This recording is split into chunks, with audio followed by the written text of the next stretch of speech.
দর্শন করব না?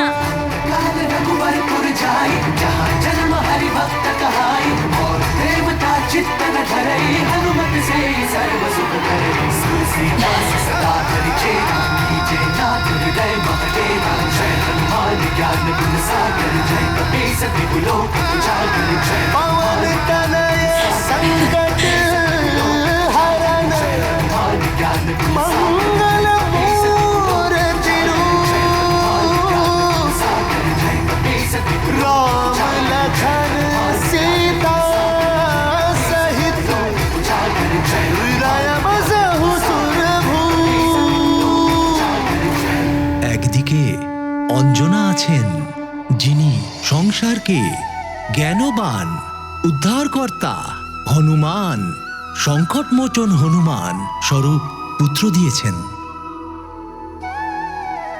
তো অপরদিকে কৈকেশী রয়েছেন, যিনি বিশ্বরূপা, যিনি বিশ্বতত্ত্বে পুতনা আর দানবদের মা তনুস্বরূপা।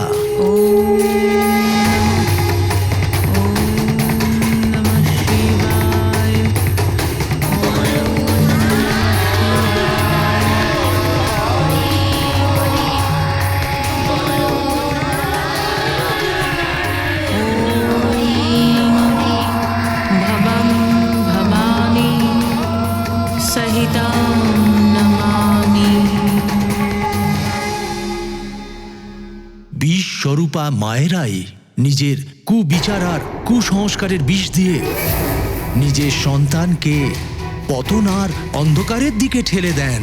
কৈকেশী নিজের মহাজ্ঞানী পুত্রকে নিজের কুটিল নীতির বিষ দিয়ে ভ্রষ্ট করে দিয়েছিলেন। পরিণাম স্বরূপ সংসার পেয়েছিল সব থেকে ভয়ঙ্কর রাক্ষস দশানন, রাবণ।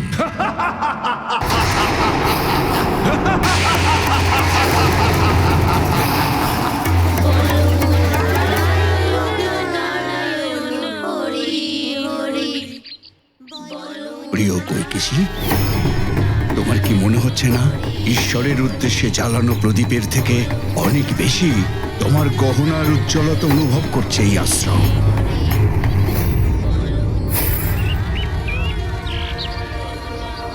আর্য, এটা তো যার যার নিজের দৃষ্টিভঙ্গি। পূজার প্রদীপ হোক বা আমার পুত্রদের দেওয়া এই আভূষণ, মূল উদ্দেশ্য তো আশ্রমকে উজ্জ্বল করা।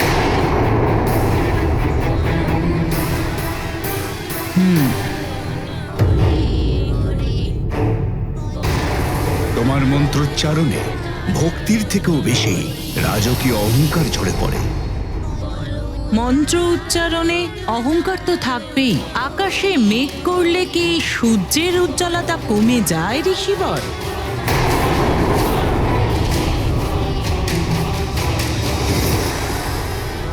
আশ্রমে থাকলেও আমি লঙ্কার রাজমাতা।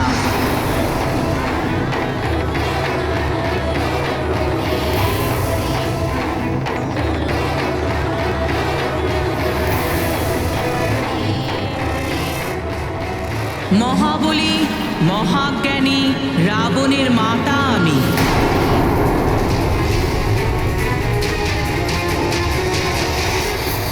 মায়ের সংস্কার, স্বভাব আর চিন্তার প্রভাব তার সন্তানের ওপর অবশ্যই পড়ে। সেই জন্য মাদের সন্তানের লালন পালন সাবধানতার সঙ্গেই করা উচিত। সন্তানকে ভালো শিক্ষা আর সুসংস্কার দেওয়া উচিত। নিজের সন্তানকে নিজের কুণ্ঠা বা দুষ্ট প্রবৃত্তি থেকে দূরে রাখা উচিত, যা রাবণের মা কখনোই করে উঠতে পারেননি। প্রণাম আর্য।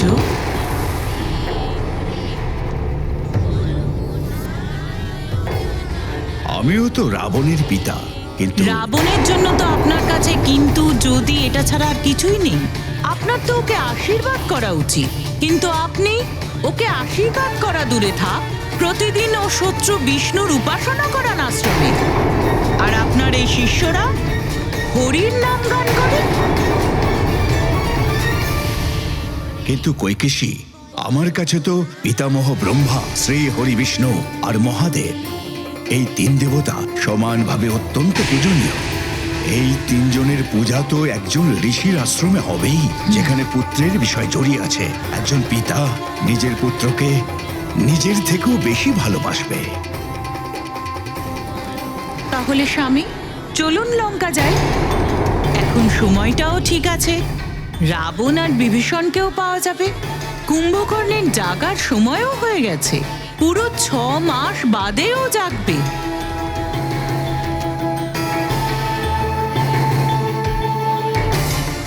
আমি আমার এই আশ্রম নিয়েই খুব ভালো আছি।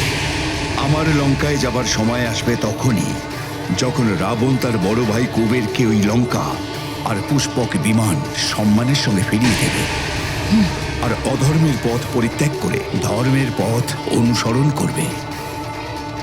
ওকে বোঝাও, সময়ের পরিবর্তন ঘটছে, সময়কে যেন বোঝে। সময়ের ব্যাপারে চিন্তা করা দুর্বলের কাজ। সময় তো দাস মহাবলীদের কাছে। আর লঙ্কার কথা বলছেন, লঙ্কা তো কখনো কুবের পাবেই না। আমার পুত্র লঙ্কার অধিপতি, খুব শীঘ্রই ত্রিলোকের অধিপতি হবে আমার পুত্র, আপনার পুত্র, ত্রিলোক স্বামী রাবণ, ঋষি ভীষ্মবার পুত্র। আমি রাবণের পিতা, ওকে সত্যের মুখোমুখি দাঁড় করানো আমার বড় কর্তব্য। তোমার এই স্বপ্ন কখনো পূর্ণ হবে না, কারণ আমি যা দেখছি তুমি তা দেখতে পাচ্ছ না। চোখ আমারও খোলা থাকে আর্য। কৈকেশী, চোখ থাকতে দেখতে না পেলেও সেটা অন্ধত্বেরই সমান, আর দৃষ্টি যখন তীব্র তবুও কিছু দেখা যায় না। এই জগতে এক নতুন যুগের সূচনা হতে চলেছে। যাও গিয়ে বলো এই রাবণকে এখনো সময় আছে অন্যায় ছেড়ে ধর্মের পথে যেন ফিরে আসে। কাল ওর থেকে বেশি দূরে নেই।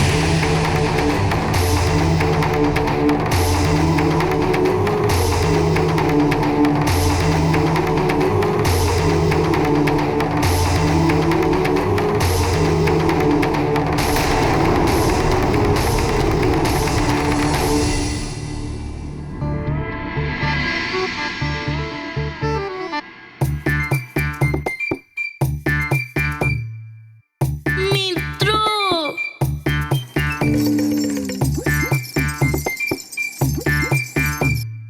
মা প্রতিদিন বলে যে সকালে উঠেই স্নান করো, সুস্থ থাকবে, মন প্রসন্ন থাকবে সারাদিন।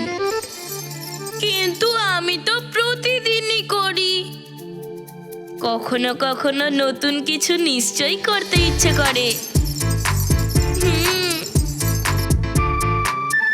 কাল থেকেই ইচ্ছে করছে যে আমি যেই শক্তিগুলো পেয়েছি সেগুলো দেখব, ওদের পরীক্ষা করব, কি থাকতে পারে ওই বরদানে। কিন্তু মা তো আগেই বারণ করে দিয়েছে যে সবার সামনে নিজের শক্তির প্রদর্শন না করতে। এবার তুমিই বলো মিত্র, আমি কি করে জানবো এই শক্তির ব্যাপারে?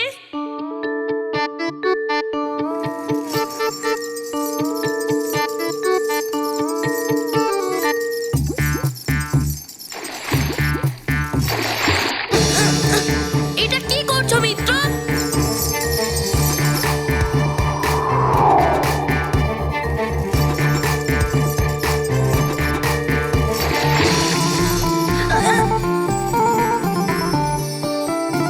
আচ্ছা, তুমি এভাবে মানবে না, তোমাকে আমার শক্তি দেখাতেই হচ্ছে।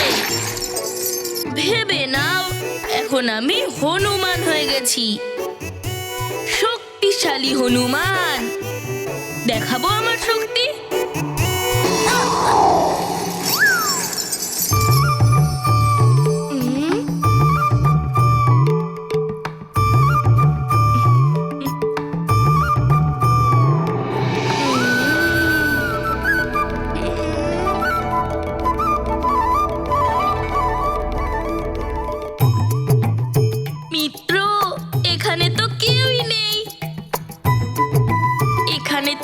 নিজেদের শক্তির প্রয়োগ করে দেখেই নিতে পারি। আমি দেবরাজ ইন্দ্র তোমাকে বর দিচ্ছি, আজ থেকে কোনো বজ্র তোমার কোনো ক্ষতি করতে পারবে না। তোমাকে বরদান করছি, তুমি সর্বদা আমার বরুণ পাশ আর জল থেকে সুরক্ষিত থাকবে। নদী, সমুদ্র বা যে কোনো জলাধার কখনো তোমার কোনো প্রকার ক্ষতি করবে না। কি করব? এত বরদান, কোন শক্তির প্রয়োগ করব? এটা তো খুবই কঠিন মিত্র, ভাবতে হবে। আমি ব্রহ্মা, তোমাকে বর দিচ্ছি আমি। তুমি ইচ্ছাধারী হবে, তুমি যখনই যে রূপ ধারণ করতে চাইবে তুমি করতে পারবে।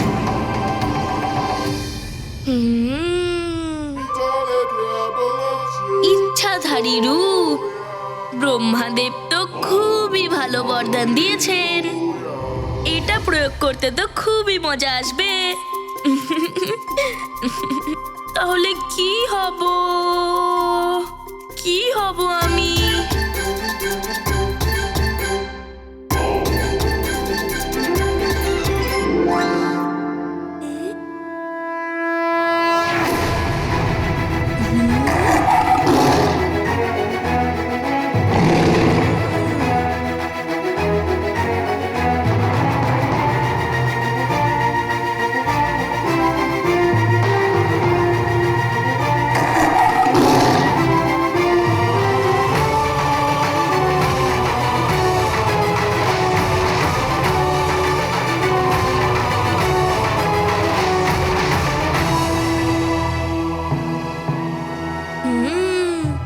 ব্রহ্মাদেবের বরদান, এবার হবে সিংহ Hanuman.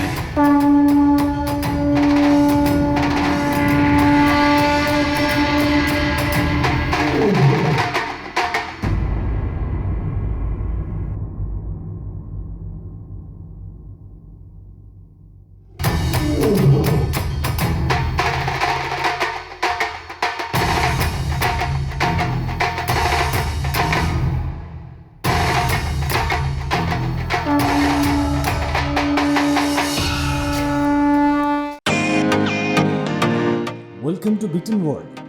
How may I assist you? নতুন ফ্ল্যাটের জন্য একটা স্ট্যান্ড ফ্যান আর কুলার নেব। এই পচা গরম থেকে একটু স্বস্তি চাই। বাজার চলতে সব ব্র্যান্ড আর ভরসাযোগ্য নয়। তার জন্য তো আমাদের ফ্যান আছে, all purpose bullet table fan, ceiling fan. আমাদের সিলিং ফ্যান কিন্তু 30 মাসের ওয়ারেন্টি সহ পাওয়া যায়। আছে ফারাটা 2 বছরের ওয়ারেন্টি, 17 থেকে 20 মিটার এয়ার ফ্লো, মধ্যবিত্তের সাধ্যের মধ্যে একমাত্র ভরসাযোগ্য ব্র্যান্ড বিটেন। আমাদের কুলারের কিন্তু অনেক range, 45 litres, 50 litres, 70 litres, 90 litres, 110 litres. Honeycomb সহযোগে বিটেনের সব কুলারের ওয়ারেন্টি 1 বছর। চেনা হাওয়ায় অচেনা অনুভূতির জন্য একমাত্র আদর্শ বিটেন। গরমে স্বস্তি পেতে বিটেনের ফ্যান হোক বা কুলার, আজই আনুন বাড়িতে। Beaten, digitally years.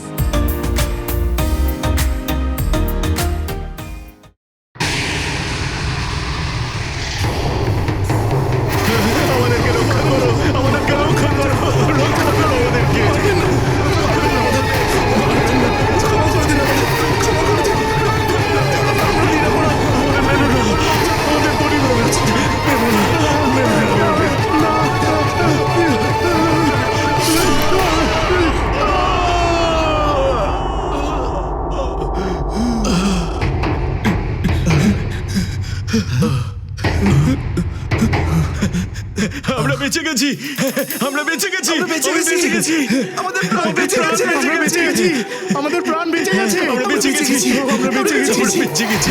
মহারানী মন্দোদরী, আপনি?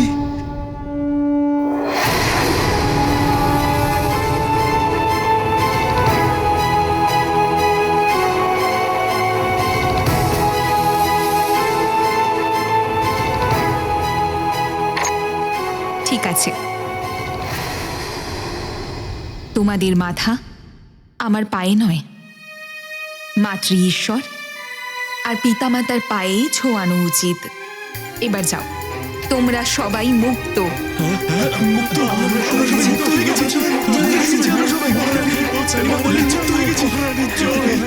দাঁড়াও, তোমরা এখান দিয়ে না, পিছন দিয়ে যাও।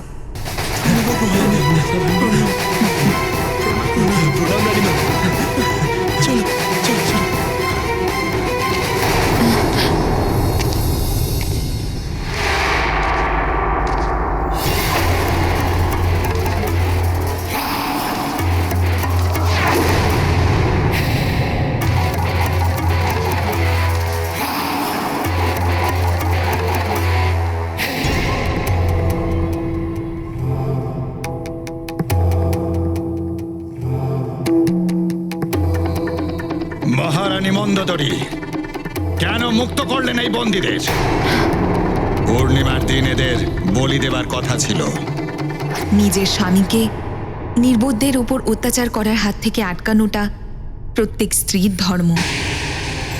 আমি সেটাই পালন করছি স্বামী। শুনে রাখো মহারানী, আমায় 3টে লোকেই শাসন করতে হবে, আর সেই জন্য ভয় আবশ্যক। ভয় বিজয়ের পথ প্রশস্ত করে, তার নির্বলের মনে ভয়ের সঞ্চার করে তাকে আরো দুর্বল করে ফেলে। নির্বলদের তো ভালোবাসা দিয়েও জেতা যায় স্বামী।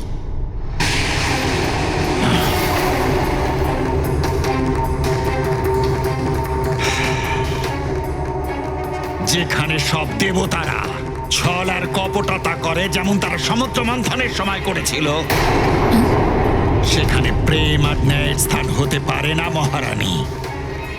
আর আপনি আমাকে পত্নী ধর্মের দোহাই দিচ্ছেন। তাহলে আপনাকে মনে করিয়ে দিই যে পত্নীর খালি একটাই ধর্ম থাকে, নিজের পতিকে সমর্থন করা। স্ত্রী যখন পাশে তো সব সময় থাকবো স্বামী, কিন্তু আমি যতক্ষণ পারবো আপনাকে অন্যায় আর অত্যাচার থেকে দূরে রাখবো স্বামী। আর হয়তো এর জন্য আপনি আমাকেও মৃত্যুদণ্ড দিয়ে দেবেন।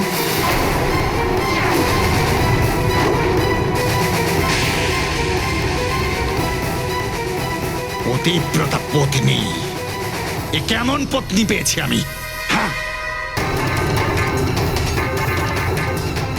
মন্দোদরী ছিলেন এমনই এক পত্নী যার মহত্বকে রাবণ নিজের অহংকারের কারণে অনুধাবন করতে অসমর্থ হয়।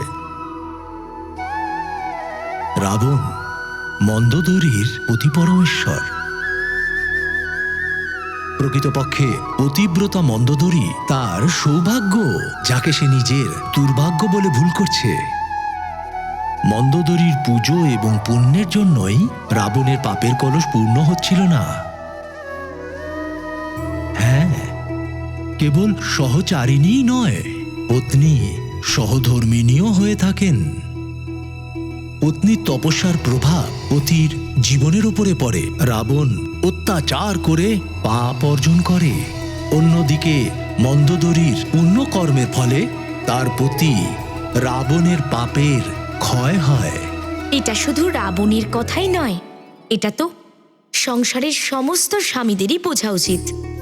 ওনাদের এটা জানা উচিত যে স্ত্রী শুধুমাত্র আজ্ঞাকারী সহধর্মিণীই নয়, স্বামীর মান সম্মান আর তার প্রতিষ্ঠার রক্ষার জন্য, তাকে কোনো অধর্ম করার হাত থেকে আটকাবার জন্য শক্তি আর ক্ষমতার অধিকারিণী।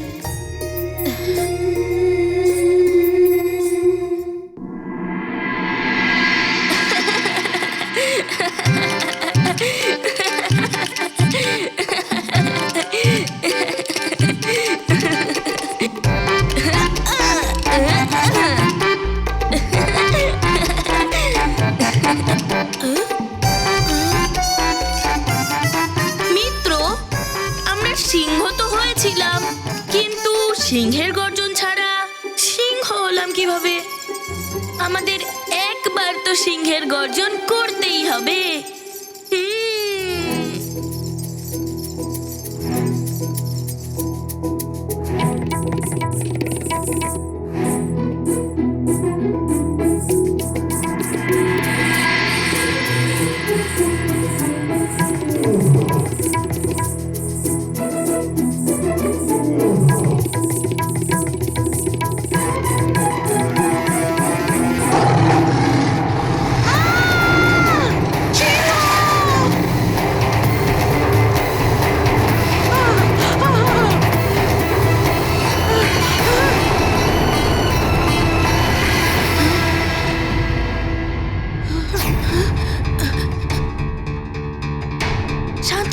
দিদিমা শান্ত হয়ে যাও।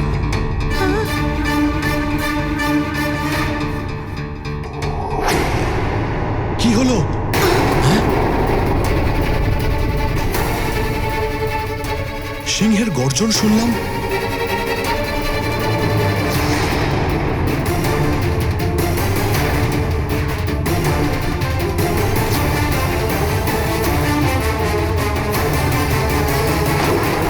মা, এখানে সিংহ ছিল নাকি?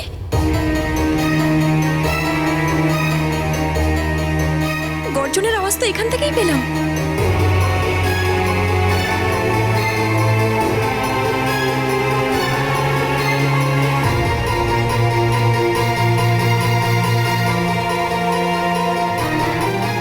এখান থেকে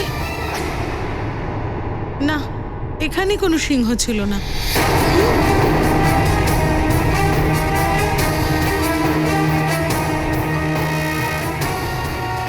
দিদিমা ওটা সিংহ ছিল তো, আমি যা খুশি তাই বলো। কিছু না, ওই যে ওখানে ওই স্তম্ভটার সামনে, ব্যাস ওটা দেখেই ভয় পেয়ে গেছিলাম।